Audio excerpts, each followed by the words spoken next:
I call Tamati Coffey. Thank you, Mr. Chair.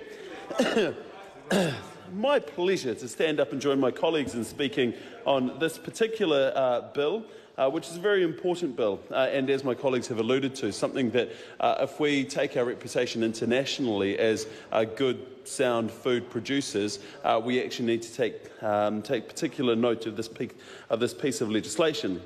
As my former colleague alluded to, it was the botulism false alarm which questioned New Zealand's integrity when it came to having a good reputation of safe and suitable food. And I guess because we spend so much money on tourism and putting our exports out there, it was a grave concern. As somebody that wasn't actually in Parliament at the time, as somebody that just consumed this from the outside, as a viewer, as an average New Zealander, there was a lot of concern around it. But thankfully, it was found to be a bit of a false alarm. Although, as we've discovered, the inquiry found that our system was sound and in line with international best practice, but it also suggested some improvements as well that could be made. And I'm going to drill down into some of those in just a moment. All we need to know is that this bill will strengthen the regulatory framework and signals to our trading partners and to the public that we take these matters very, very seriously. So, what does it do? Well, the proposals are mostly enabling or clarifying provisions to strengthen the food safety system.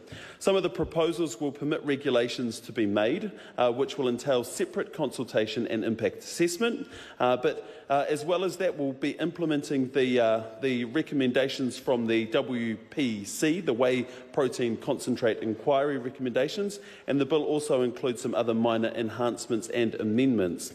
The bill in particular will amend 3 main food safety acts, so that's where possible similar provisions apply across the food sectors. Now, how controversial is this? Well, not very. In fact, I'd put it out there that the policy changes are quite straightforward, and the consultation process has been very thorough as well. It's a consultation process that's taken place over a long period of time. There's been general support for the bill, but the sectors also raised some issues, such as compliance cost, which has to be factored into the equation here.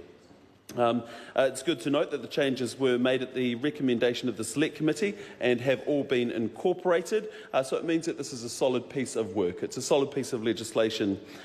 The public consultation on the initial proposals was conducted from late March to early May 2015, and as I've said, there was good support from the industry for the bill's proposals too. So, big question, what are the financial impacts of the bill? Well, there are no immediate costs from the bill, which you'd be pleased to hear about. Sorry to interrupt the member. The time has come for me to report progress.